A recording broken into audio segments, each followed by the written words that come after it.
Well, hello, dear. How are you? Well, I'm getting ready for my big trip. Your big trip. You're off to Canada for 2 I weeks, am to aren't you? Vancouver Island, right by the Pacific Ocean. How lovely. It'll be idyllic. It will. We've just saved you 500 quid, haven't we? We've You moved have your actually. hotels You've got around, me an yeah. Airbnb. I have. How wonderful. How amazing the modern world can be. Exactly. Yes. Well, of course, I've got to get myself ready for this trip. What do you mean? Well, you know, I'm going to be by the ocean. Maybe I need to go down the gym for a Oh, few you need to get the days beach and- body ready. That's my beach body. That's what beach I was body. thinking. My beach body ready for the. I mean, you know, I could be out there, you know, swimming with the whales. Swimming with the whales? I hope not. Well, you're going to say I look like a whale, but there we I are. would never be so horrible It was as to say in such your a thing. eyes. It was not! In your eyes. Oh, how dare you? So, have you been down at the gym recently, young man? No. Oh, Oh, you know, I got sick, 2 or 3 weeks ago? yes, you did. I've Yeah. not really been. I've not been back since. Well, I lost my momentum. and do you miss it? Out of interest. No, I know. I don't. It's interesting. I just I just don't think it's for me. Well, no. It's quite daunting. I mean, it's nice to look around while I'm in there. Don't get me wrong. Yeah, Absolutely. plenty of eye candy, but Yeah. yeah, I don't know. It's just not for me. I don't fit in a gym. I don't think. That's very interesting because I never have fitted in the gym. People always said to me, "Oh, Neil, you need to go down the gym and get fit." Yeah. And I know I'm overweight on all of that, but I've never found the atmosphere of being in a gym congenial. I found it's another world. It's a world I don't belong belong to. You definitely feel like an outsider when An you're in there, outsider. yeah. And I could have gone at school for free. They had Yeah, sessions yeah. for the staff, and I was welcome to use it, and people were encouraging me. But it just didn't seem to be my world, you Yeah. know. I think it's different. I think nowadays a lot of people they grow up going to a gym. Or like a lot of my friends still go, and they were going at school, and it was good because they learned everything at school. And I was like, great for them. And I guess it's part of their routine. They've always done sport to some degree, but I've Yeah. never been into sport or anything. Well, I wasn't So- at school. I was hopeless. No, I was always last in the cross country. us flamboyant queens say we were never good at No, sports. no, I can remember that. Now I don't know whether you had it because I think sport has changed a lot at schools. There are more things to do as well than when I was at school. But we used to have the thing of double games, and it would be soccer Oh no, we still had to do all or that, yeah. rugby, and you have the humiliating thing of they choose the teams. Oh, and you'd always be the last And one I'm to the get last picked. one to be Yeah, chosen. Yeah. I was always left back or right back or something like that, or left back in the changing room probably. There we are. I remember being in set 1 PE up until like year 9, and it was great, you know. All these boys who were doing all this swimming and rugby, and I don't know. Somehow I managed to fit into year 9. They dropped me down to bottom set in year 10. But it was great because they knew none of us were any good. I think we just ended up playing table tennis for most of it, or badminton or whatever it was. Well, you could do that. We couldn't. Or trampolining. We did trampolining and hurt my neck. Now that I would have enjoyed. That I think I would Yeah, have it was a enjoyed. bit different. It was nice to do. Bouncing up and down. You know. Yeah. But we couldn't. There was none of that. There was circuit training sometimes in the gym. God. Five-a-side football. We're out, and this is the northeast of England. Don't forget, we were out at hail, snow, and blow with rugby and soccer. And none of this, though the P department are feeling cold, we'll all go in the gym now. Yeah, None of that. Yeah. And I can vividly remember rugby. One week we played league rules. The next week we played rugby union rules. I don't know where the hell I was. That goes straight over my head. I don't know what the difference Well, there were is. two different rules. Didn't know where the hell I was. The only sport I enjoyed was cricket, Oh, really? up until a point. I've been thinking about maybe going back to it lately, actually. It's more gentle, isn't it? It's an easier Take your sport. It's time, less kind of running and stuff. It's a bit Yeah. more kind of. My dad got me into it, and then I actually did a summer spin bowling training the year wow. before I went to school, secondary school, because they were doing it at the school, and I did it because I thought it was a good way to kind of get to know the school a bit better before I went, and I hated cricket after that because it was a rubbish course. It was a bowling. It was people were two in like all the different fielding positions. And I was like, I just want to hit the ball.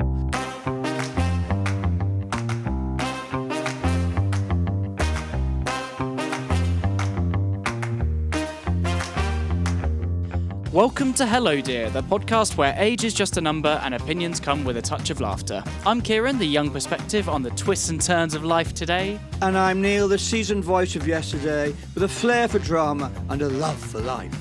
Together we're here to chat about everything under the sun, from the latest trends to the timeless tales of our own experiences.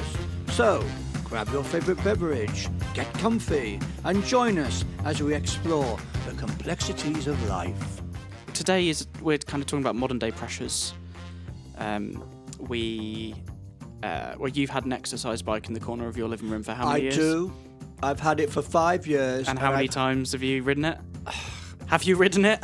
I have ridden it with my music on, but I just keep forgetting, and it's very handy for putting clothes over. Yes, I've or never your actually coat. been able to see the whole thing. Yeah. When my friend Simon comes over for dinner, he puts his coat on there Yes.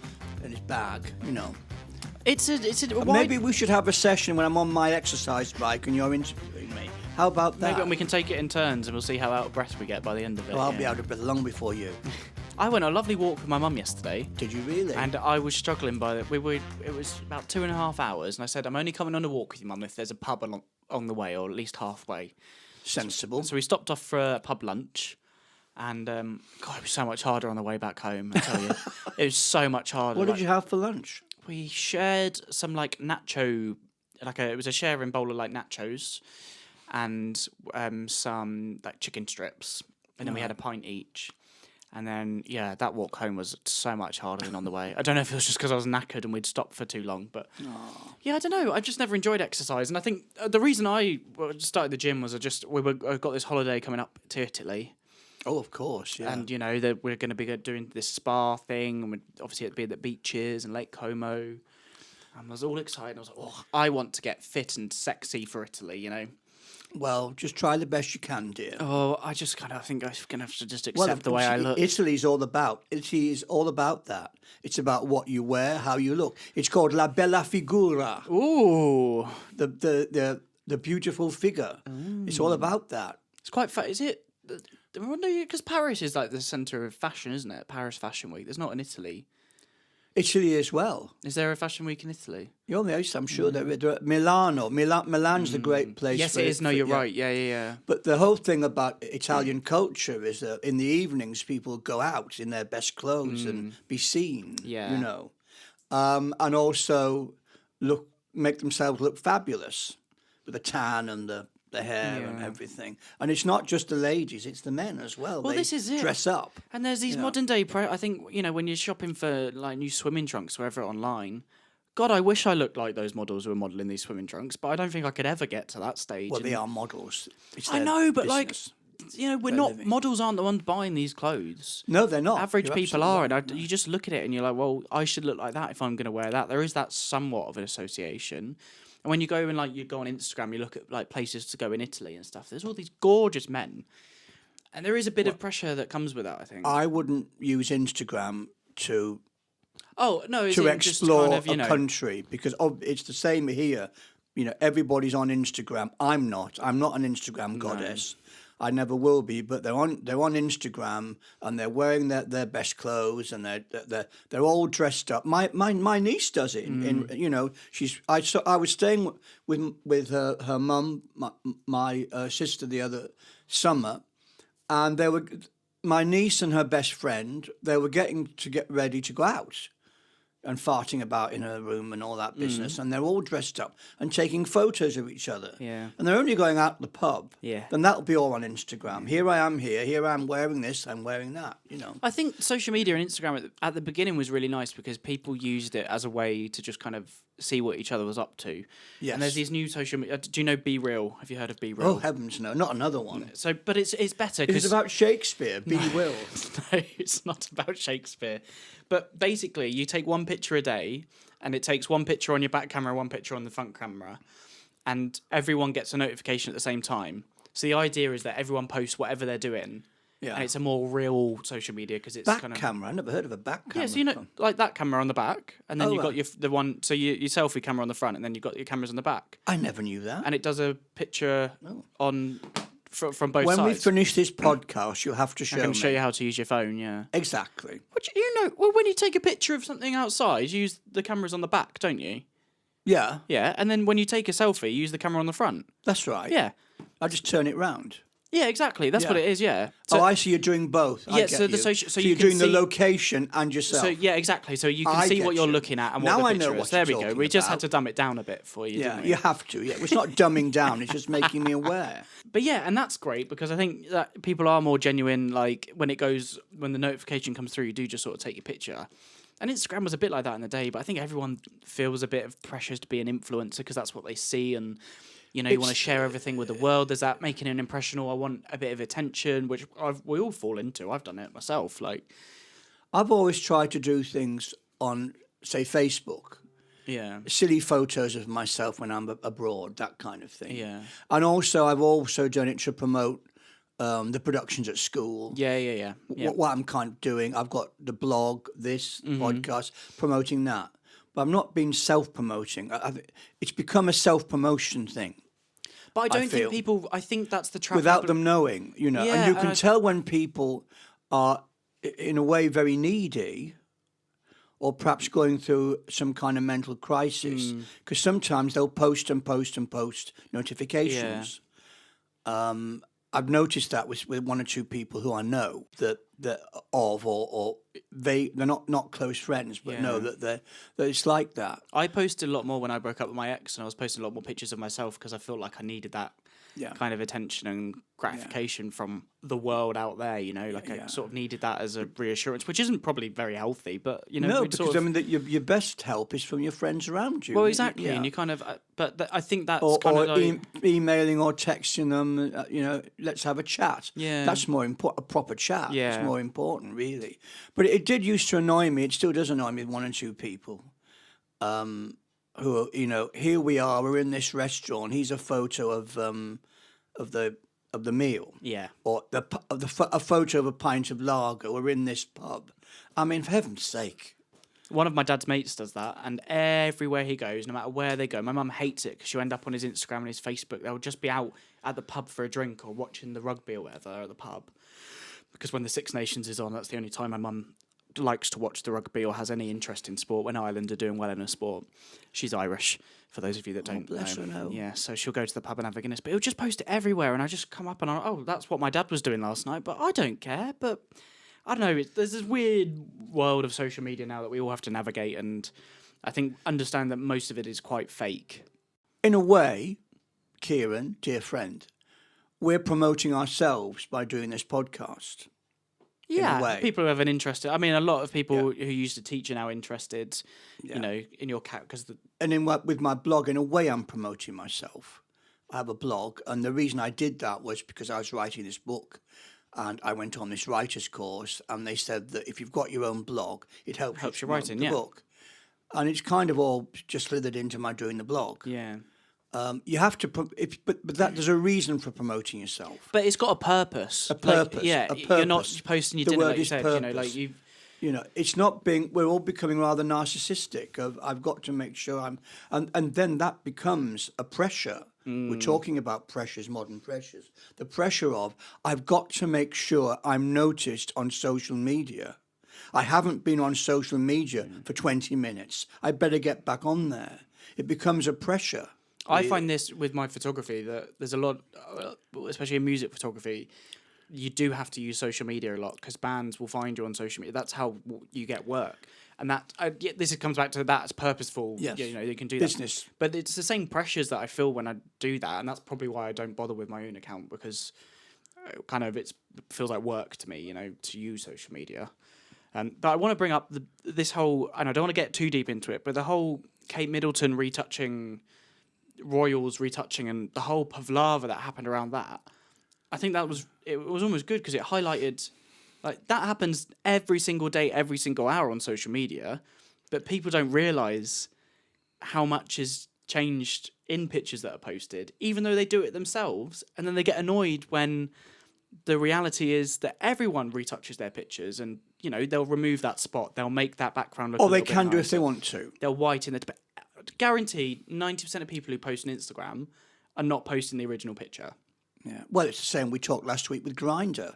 Well, this is it. I mentioned that. and it's airbrushing. Everyone's airbrushing and these it's days. so easy to do. They're talking about air fryers. It's airbrushing that's more Yeah. important. Well, hello dears, Neil here, just checking in. How are you doing? If you are enjoying today's episode, why not drop us a quick review on your favourite podcast platform? And don't forget to hit the follow button so you never miss an episode. We love hearing and interacting with you. We are into interaction. Follow us then on social media at Hello Dear Pod for bonus content and send us a message. Finally, if you're one of our listeners on Spotify, you can interact with our Q&As and polls, which you'll find on most episodes. All our links are in the description of this episode. Now, let's get back to it. But even TikTok now and Snapchat, when you take the picture, it tries to make you put filters on your face without you even asking now, to make you look prettier or smoother skin. And yeah, I think social media has become this very wicked world of fakeness, and fake news stories all start on there, and it's so easy to do. We've gone from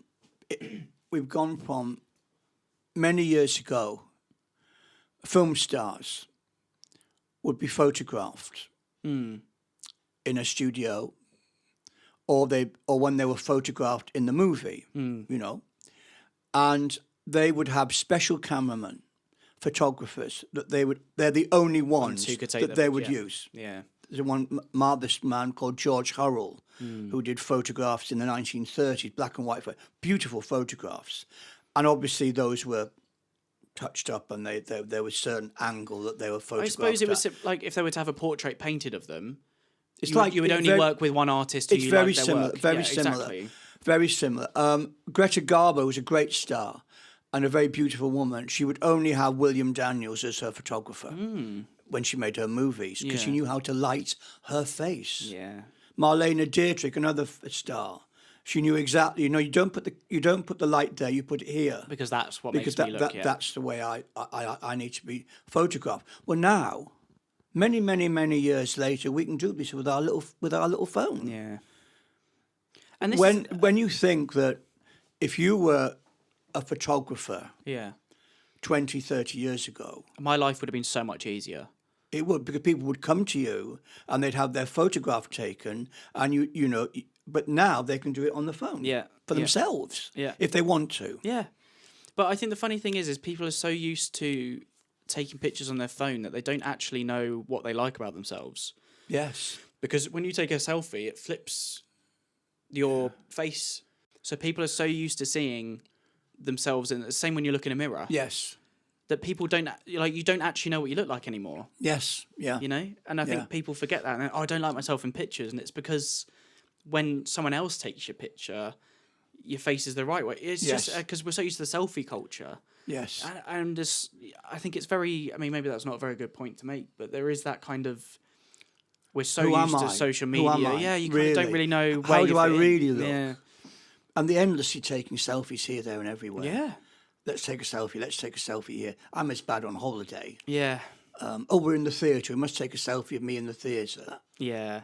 I mean, English National Opera at the Coliseum, who I've been going to them for many years, and they're in a lot of financial trouble at the moment. It's a great shame, thanks to our current government. But English National Opera have surtitles above the stage. Yeah.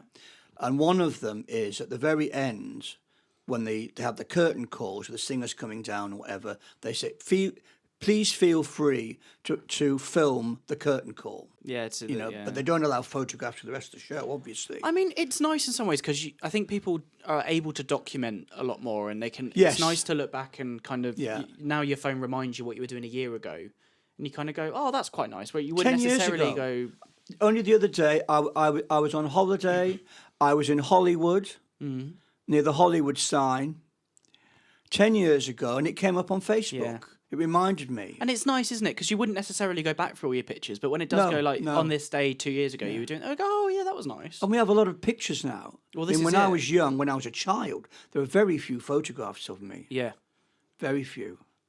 Well, and one or two of those are actually school photographs, when you had your school photo take. And that was so important back in the day, because that was almost the only proper professional picture you would ever have of your child. My parents had very few wedding photos. for instance. Now, of course, it's the whole, they film everything. Well, everything's filmed. You're on digital cameras that can take 3,000-4,000 pictures, whereas back in the day, you might have had 10 rolls of film. Like 200-300 pictures maximum, and then they'd go and run off and get them all printed, wouldn't they? And they'd be on the table at the end. It's just, and it's great. Technology's advancing. We're able to do a lot more, but I guess there's problems. It's been aware of those problems. It's also to do with image. People feel they have to have an image now of themselves, not be themselves. Yeah. It's great if you can do both. I suppose stars and big actors, they're aware that they've got the image, but at home they're totally different. They can separate. But they're public figures. That's their job, isn't it? Is to be a public figure. I've got to dress up. It's the Oscars and all that. There's going to be Paps around the corner. So I've got to get it all sorted. Yeah. The other interesting part that we can add to this, hopefully, is the whole LGBT or gay culture around body image and, well, I guess, just image in general and all these nicknames. You would probably technically be a bear. A silver bear, I think. We Googled a few of these labels silver before. fox. A silver fox or silver bear with your grey. It's silver hair, not grey hair. I think you're quite white, actually. Like, your hair's white, isn't it? Yeah. Now. I have. Very Santa Claus. Knowing I like you, it. having to try and teach you something How white. Right. It was white before then.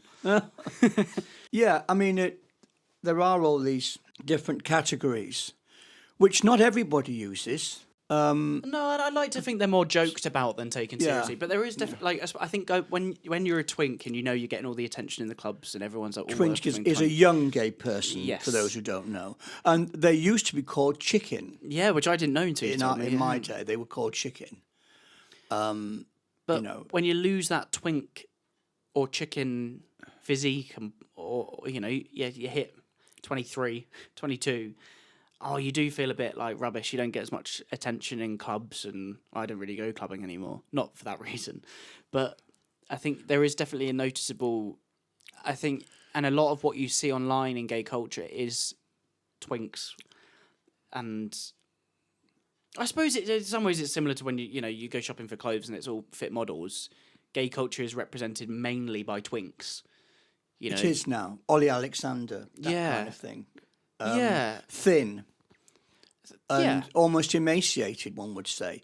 Certainly, and then you got the opposite end with the fit kind of hunky. I don't know what they call them. Is it hunk? Down the gym sort of thing? Yeah. Well, we used to call them Muscle Marys. You haven't heard that before? No, that's Muscle brilliant. Marys. There is that, and of course, what you see is not necessarily what the person is like. No, and these nicknames kind of, I only ever fancy twinks or I only ever fancy bears. It's sort of like, but they're people as well. Like, exactly. Yes, that's a general description of what they look like. The standard thing is you see this wonderful hunky guy who's working behind the bar. Yeah. And they open their mouth and they're effeminate as anything. They're not, what do you want? You can't stand there, I had a situation like that when I was in downtown Santa Monica many years ago a bar, West Hollywood.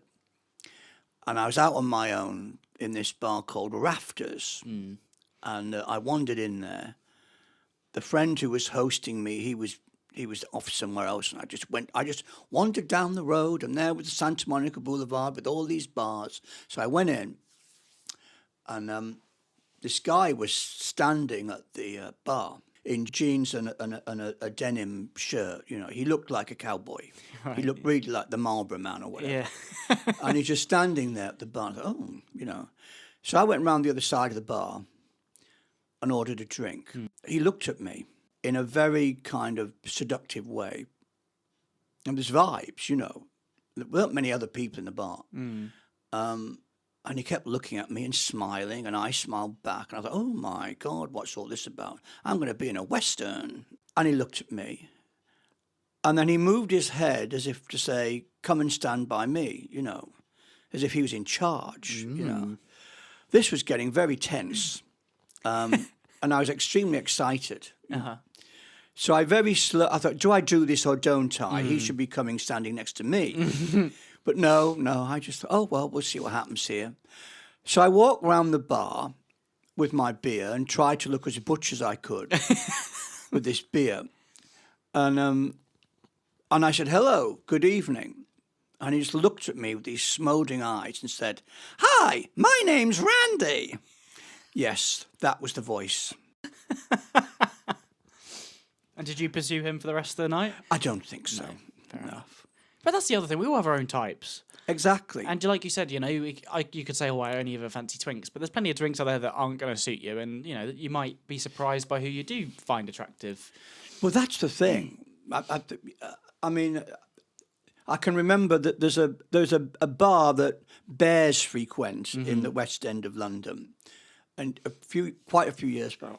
I accidentally walked into one of them once, and King's Arms, Poland Street. no, it was a different one. I can't remember the name of it. It was in Soho, and I remember walking in, and just everyone stared, Really? and it was like, oh god, and just turned back out. And then someone followed us out. One of the bears followed us out and went, "Oh, you're not coming in for a drink?" Then I was like, "No, we're all right." And they tried following us down the street. It was very I mean, the interesting thing about the bears is I think they're a bit more down to earth than some other places, I think. They're a bit more down to earth. And it doesn't matter what size or shape you are in a bear. no, you're just a bear, Culture. aren't you? Sort of, Yeah, it that's doesn't matter it. which size or shape you are. And they're bear cubs and all this business. And I can remember going in there's a King's Arms, Poland Street. And I'd been at work. And I was meeting someone in there because he used to work quite near there. And it was an ordinary bar as well. You Yeah, know. yeah. You don't, yeah, and so I wandered in, and a dear colleague of mine had given me a present at school, and it was a tie, a nice tie, which had all these books stacked around it. You know, like little books. stacked Yeah, around okay, it, yeah. It was a repetitive. Pattern. Pattern. Yeah. And next to these little sort of library of books was a teddy bear. Oh, nice. Yeah. No, all these little teddy bears. Well, going into there, Oh gosh. you can imagine this guy dear. come up. He's got a teddy bear. You know, it's all like that. You know. So there you go. Be careful what you wear. Yeah. If you're a bear, Be careful what you wear if you're a bear. exactly. We're all going on a bear hunt. Oh, God, I've just we're not thought of starting this that. now. I've just Oh, thought of dear. that. You know. Well, where does that leave us then, do you think?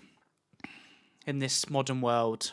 People are more than a category. Obviously, for gay people, there are certain types that they're interested in, and the same with straight people. You know, I only go for blondes, I only go for brunettes, or whatever.